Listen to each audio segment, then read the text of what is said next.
Right. Second part of excess demand and deficient demand. Today we are going to talk about how to measure to control excess demand and deficient demand. देखो मैं आपको एक चीज बताऊंगा, excess demand और deficient demand में क्या फर्क है। एक्सेस डिमांड वो डिमांड होती है मेरे भाई जिसमें हमारी एग्रीगेट डिमांड अपवर्ड्स जाती है। ये आपकी एग्रीगेट सप्लाई, ये आपकी एग्रीगेट डिमांड, और यहां पर आपकी एग्रीगेट डिमांड बढ़ रही है। क्यों? क्योंकि एग्रीगेट डिमांड का जो फॉर्मूला होता है वो होता है C+I, यानी कंजम्पशन प्लस इन्वेस्टमेंट। कंजम्पशन जब तक नहीं बढ़ा सकते जब तक हमारे पास चीजें ना हो। इसीलिए जब हमारी इन्वेस्टमेंट बढ़ती है तो that is known as excess demand. Excess demand में चीजें बढ़ती हैं, लोगों यहाँ पे, क्योंकि आप ऑलरेडी फुल एम्प्लॉयमेंट में काम कर रहे हैं तो और ज्यादा नहीं कर सकते। आप ऑलरेडी अगर देखा जाए तो इतने तरीके से क्या कहते हैं लगे हुए हैं कि मतलब आपके पास ना कोई आउटपुट बन सकता है ना कोई एम्प्लॉयमेंट जनरेट हो सकती है। पर प्राइस लेवल हमेशा बढ़ता है। क्यों? क्योंकि आपके एक्सेस डिमांड से इन्फ्लेशनरी गैप तैयार होता है। This is inflationary gap. See, ये था आपका। नेक्स्ट, डेफिशिएंट डिमांड में जस्ट उल्टा। डेफिशिएंट डिमांड में क्या होता है, आपकी aggregate supply, this is your aggregate demand, and aggregate demand आपकी नीचे की तरफ, this is known as deflationary gap, and this gap is known as deflationary gap. अब हम कैसे कंट्रोल कर सकते हैं एक्सेस डिमांड को और डेफिशिएंट डिमांड को, उसका बेसिक्स पढ़ते हैं। देखो भाई, हमारे पास तीन तरीके हैं। पहला तरीका, when there is a change in the government spending. When there is a change in government spending, जब आप चीजों गवर्नमेंट स्पेंडिंग को अब आप चेंज करते हैं, that is known as excess demand का और डेफिशिएंट डिमांड को कंट्रोल करना। गवर्नमेंट स्पेंडिंग क्या होता है? देखो भाई, गवर्नमेंट की वजह से आपको पता है मनी मल्टीप्लायर क्या होता है। जब गवर्नमेंट में वजह से आपकी इन्वेस्टमेंट्स तैयार होती हैं, आपकी इनकम, इन्वेस्टमेंट्स करी तो इनकम बढ़ेगी। अगर आप गवर्नमेंट एक्सपेंडिचर को बढ़ाएंगे या घटाएंगे तो एग्रीगेट डिमांड बढ़ेगी और घटेगी।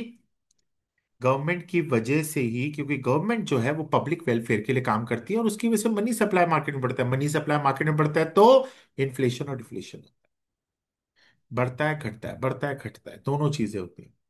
Government spending, so government spending measure is fiscal policy. Fiscal policy is related to expenditure policy. ठीक है, measure is fiscal policy. Government spending का measure is fiscal policy. Government का बजट आता है ना, गवर्नमेंट का बजट तैयार होता है और आपके पास इंप्लीमेंट कब से होता है? आपका इंप्लीमेंट होता है 1 अप्रैल से। 28 फरवरी को बजट पास हुआ, 1 अप्रैल से आपका इंप्लीमेंट हुआ। तो इस सिचुएशन में आपकी एक्सपेंडिचर पॉलिसी गवर्नमेंट की डिसाइड करती है कि जितनी ज्यादा स्पेंडिंग होगी तो इन्फ्लेशनरी कैप तैयार होगा। गवर्नमेंट कैसे काम करती है? Government spends huge amount. Government spends huge amount कहां पर? On public works. Government spends huge amount on public works, like construction of road, flyover, buildings, railway, etcetera. Government के पास बहुत है, डिस्पेंसरीज बनाना, मोहल्ला क्लीनिंग, हॉस्पिटल्स तैयार करना, गवर्नमेंट अपनी चीजें करता रहता है। So changes in these expenditure, changes in these expenditure affects the level of aggregate demand. ठीक है, एग्रीगेट सप्लाई में कुछ नहीं होता, वो तो आपकी फिक्स है, वो आपकी बढ़ती रहती है विद इंक्रीज इन इनकम। ठीक है, ये आपका पहला point. Now, which is the second part? The second part is changes in taxes. Changes in taxes में क्या होता है? Changes in taxes. This is also a part of, this is the second part. Huh? This is also the part of fiscal policy. This is also the part of fiscal policy. Government बहुत सारे taxes लगाती है और घटाती है। Government imposes different kinds of different kinds of direct direct tax यानी income tax and indirect tax on public.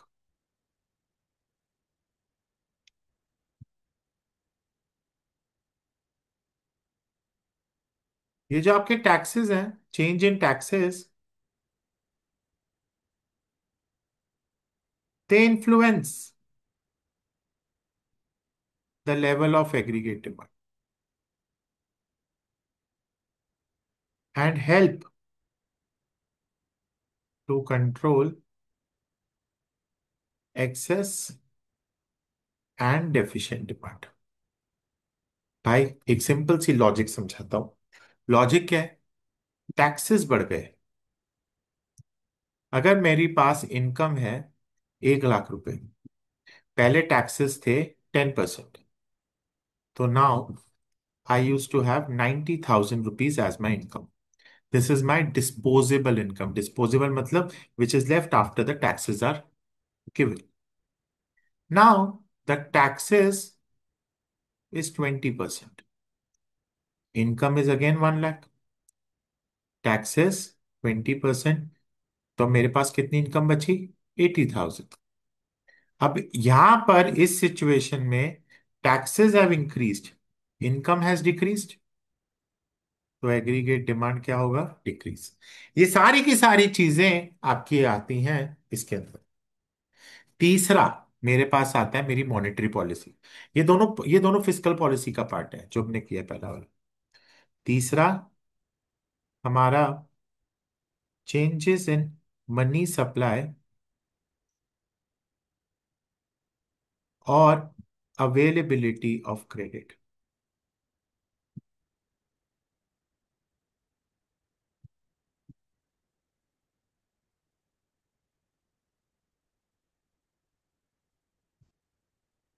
Monetary policy regulates the money supply in the economy। भाई monetary policy ही पूरी मनी सप्लाई को regulate करते चलती है। And monetary policy के अंदर क्या क्या आते हैं? मॉनेटरी पॉलिसी के अंदर मेरे पास दो चीजें आती हैं, one is quantitative instruments and one is qualitative. ये सब हमने मनी एंड बैंकिंग में किया है। One is quantitative instruments and one is qualitative instruments. So it is divided into two parts. One is the quantitative instruments, which includes bank rate, repo rate, एक करके define करवाऊंगा, वापस revise कराऊंगा। फिर आते हैं आपके पास ओएमओ यानी ओपन मार्केट ऑपरेशंस। नेक्स्ट मेरे पास आता है मेरा एलआरआर, जिसके अंदर दो चीजें आती हैं, one CRR cash reserve requirements and SLR statutory liquidity ratio. Next qualitative में आता है मेरे पास मार्जिन, दूसरा आता है मोरल सुवेशन, तीसरा आता है selective credit control. This is the topic जो हमने कवर करा है, measures to control excess and deficient demand. अब इसके बाद हम लोग शुरू करेंगे measures to correct excess demand, but उससे पहले एक बार आप रीड कर लीजिए। Let's start. सही। Measures to correct excess demand. Now we are going to talk about कि एक्सेस डिमांड को हम लोग कैसे करेक्ट करते हैं।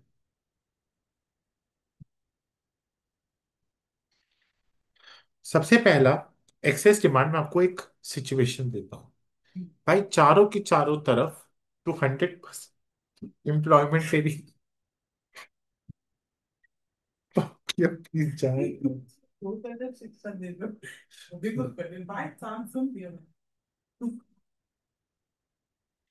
आपके एम्प्लॉयमेंट में कोई इफेक्ट नहीं पड़ सकता, क्योंकि आप ऑलरेडी पीक पे पढ़ा रहे हैं, मतलब पीक में काम कर रहे हैं। सर ऑलरेडी गई हो, शादी आपको क्या समझ। दूसरा, आपके इम्पैक्ट आपके प्राइजेस पे बहुत इफेक्ट करता है। Prices rises due to inflation, ये सब तो आपको पता है। तीसरा, आपके पास impact on output, no increase because you are already at full, you are already at full employment, you are already at full output, इससे ज्यादा आप नहीं बना सकते। चलिए, पहला, मेजर्स टू करेक्ट में सबसे पहले आप क्या करोगे, देखो आपको पता है कि आप ऑलरेडी बहुत पीक पे है, तो आपको क्या करना है, डिक्रीज इन गवर्नमेंट स्पेंडिंग। आपने क्या करना है, decrease in government spending. Decrease in government spending is a part of fiscal policy.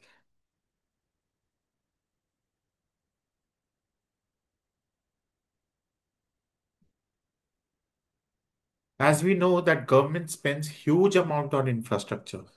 Government अपनी इंफ्रास्ट्रक्चर में, गवर्नमेंट अपनी एडमिनिस्ट्रेशन में, गवर्नमेंट अपने क्या कहते हैं रेसिडेंशियल प्रोजेक्ट्स में, ये सब चीजों पे बहुत ज्यादा इन्वेस्ट करते हैं। तो हम क्या करेंगे, जब भी हमारे पास एक्सेस डिमांड होगा, we will say that you have to reduce the government spending, you have to reduce the government spending. आपको अपनी गवर्नमेंट स्पेंडिंग को रिड्यूस करना पड़ेगा, so that it helps to control inflation. This is your first point. सबसे पहले आपने क्या करा, आपने अपनी गवर्नमेंट स्पेंडिंग को रिड्यूस कर दिया। दूसरा, आप अपने टैक्सेस के साथ क्या करेंगे, you are going to increase the taxes.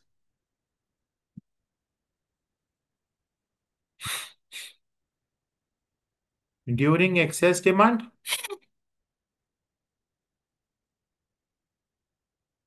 Government increases the taxes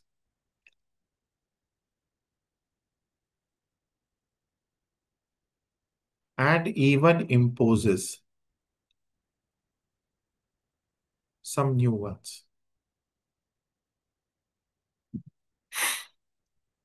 इससे क्या होगा, इट विल रिड्यूस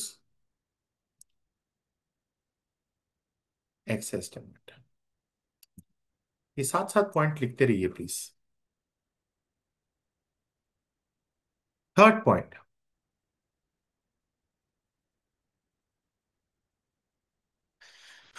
आप डिक्रीज करेंगे money supply. Decrease in money supply कौन करता है, ये आरबीआई करता है, ये मॉनेटरी पॉलिसी। ऊपर वाले जो दो थे वो क्या थे, वो फिस्कल पॉलिसी थी, वो गवर्नमेंट करता था। अब ये कौन करता है, ये आरबीआई करता है।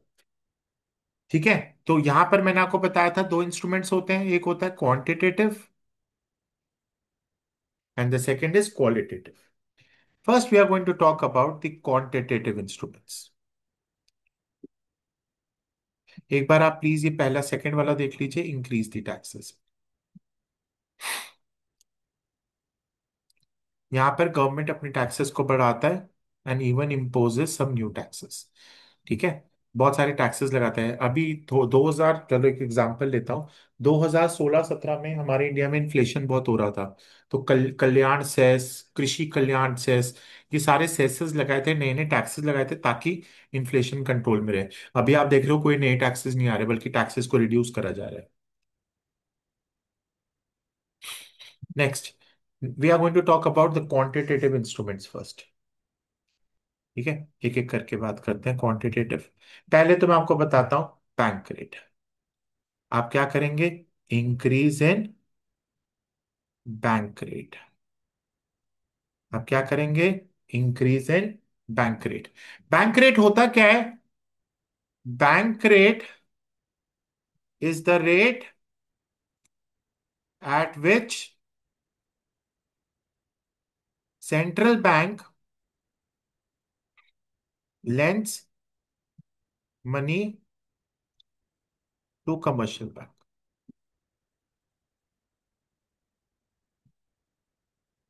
For long term needs. ये लॉन्ग टर्म नीड्स लिख लीजिए, ये सबसे इंपॉर्टेंट है बैंक रेट की बात। तो एक्सेस डिमांड में क्या करेंगे, आप अपने बैंक रेट को इंक्रीज कर देंगे ताकि लोन ना ले लोग, क्योंकि लोन लेंगे तो मार्केट में पैसा आएगा। During excess demand central bank increases the bank rate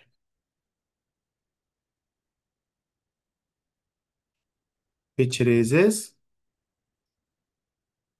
the cost of borrowing. Loan महंगा, चलिए एक छोटा सा एग्जांपल देता हूं। मेरे को एक पर्सनल लोन लेना है 2 लाख रुपए का। आपका एनुअल इंटरेस्ट 20% लगता है। तो 20% में मैंने आपको एक साल में 2,40,000 रुपये वापस कर दिया। पर यही अगर मेरा 2 लाख का 30% इंटरेस्ट लगेगा, ये कितना हो जाएगा, 2,60,000। Now this is going to be very costly, नहीं लेंगे लोग। ठीक है, या कम लेंगे लोग। This discourages this discourages borrowers from taking loan.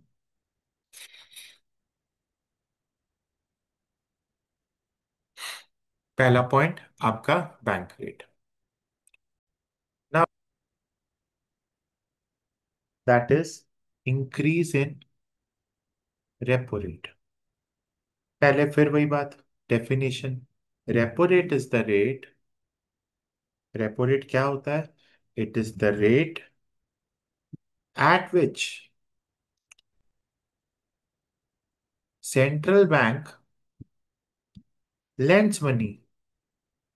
देखो, बाप एक ही है सेंट्रल बैंक, और वो अपने बच्चों को लोन देता है। कौन है वो बच्चे, commercial banks. Commercial banks at what price, at certain price, it is the rate at which वो देता है। ठीक है, this is done to meet short term needs. This is done to meet short term needs.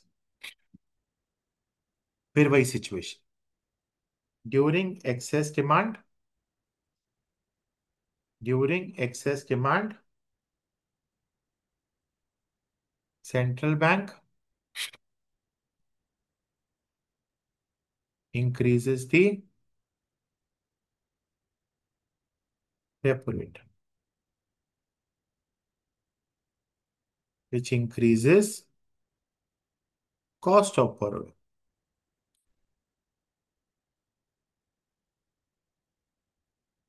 ठीक है, तो लोग discourage होंगे वापस लोन लेने में, नहीं लेंगे लोग। और नहीं लेंगे तो सेंट्रल बैंक से क्यों लेंगे, कमर्शियल बैंक्स कभी नहीं लेंगे। ठीक है, नेक्स्ट आ जाइए।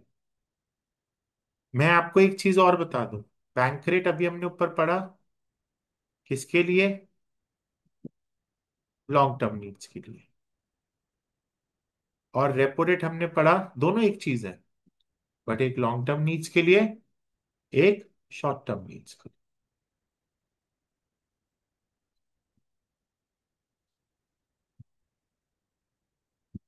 नेक्स्ट आ जाइए, increase in reverse repo rate. देखिए, रिवर्स रेपो रेट क्या होता है, reverse repo rate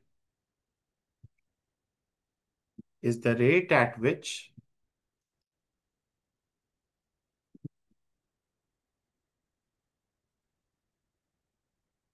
commercial banks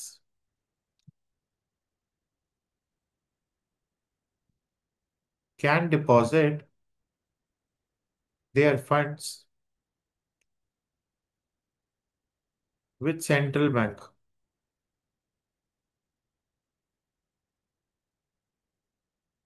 for short term needs.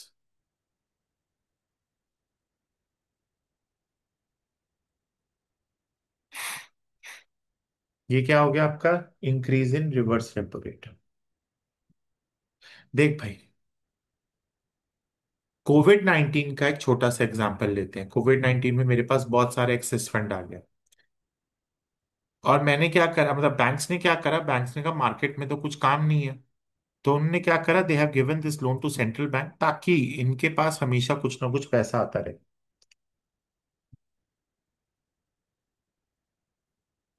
In the situation of excess demand,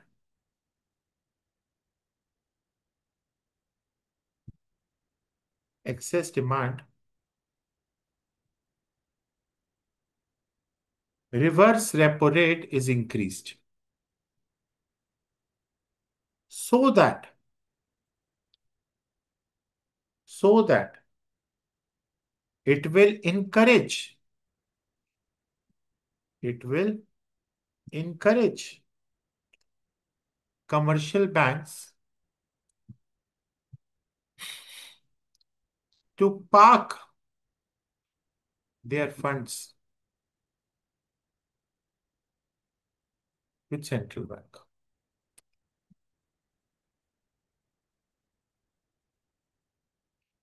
ठीक है। नेक्स्ट, मेरे पास open market operations.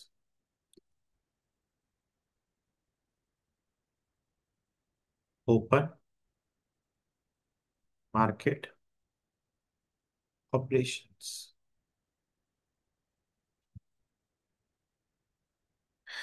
it refers to sale and purchase of securities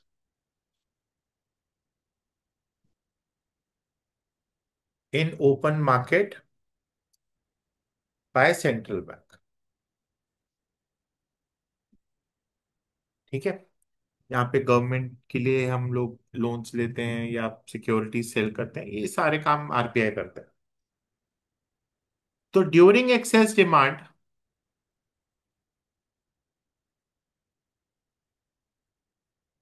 central bank offers securities for sale. As sale of securities,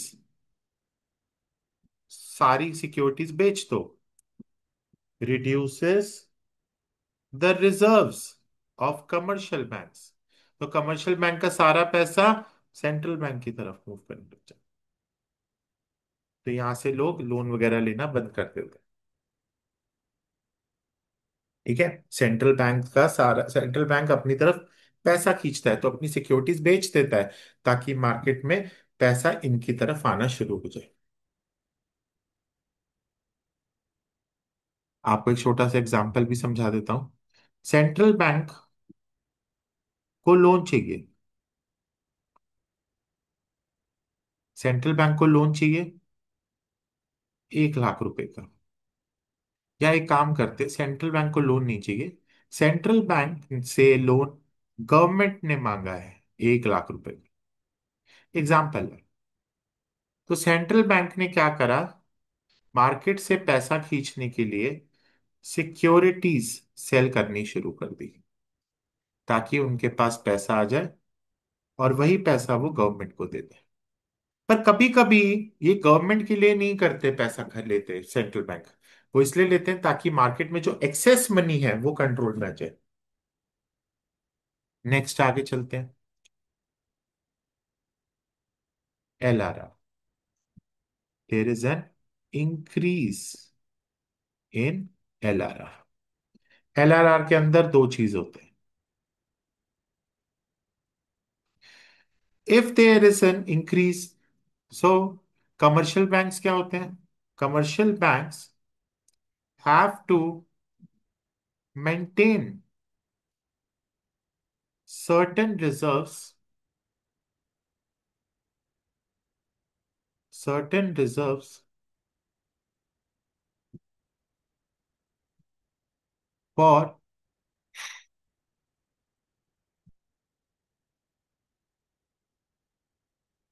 central bank have to commercial banks have to maintain certain reserves for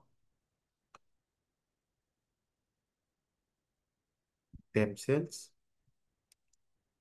or for central bank.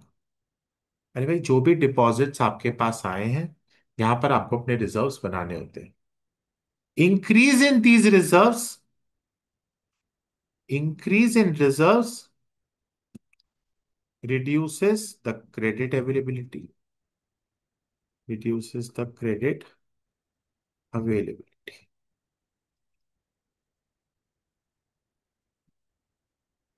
आपको एक छोटा सा example देता हूं। पहले हम चलते हैं सीआरआर पे। CRR is cash reserve ratio. Cash reserve ratio क्या होता है? Cash reserve ratio is the ratio at which central bank have to keep,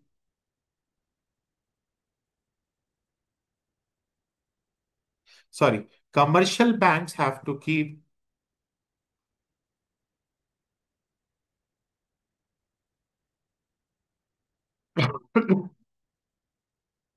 certain money with central bank।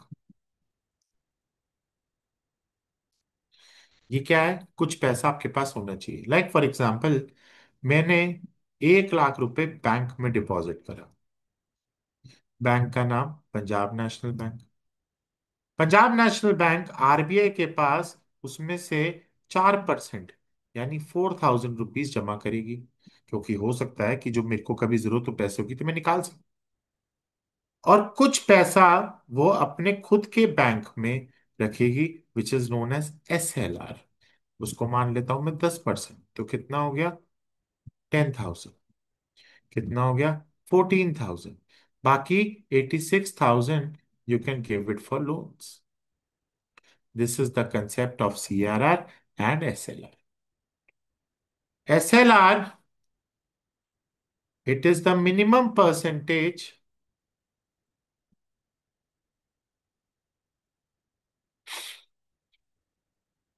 of net demand and liabilities which commercial banks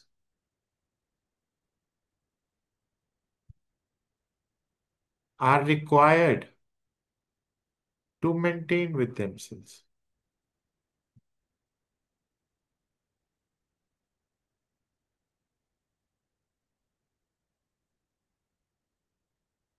ठीक है, चलिए। मैंने आज आपको सारे क्वांटिटेटिव इंस्ट्रूमेंट्स करा दिए हैं।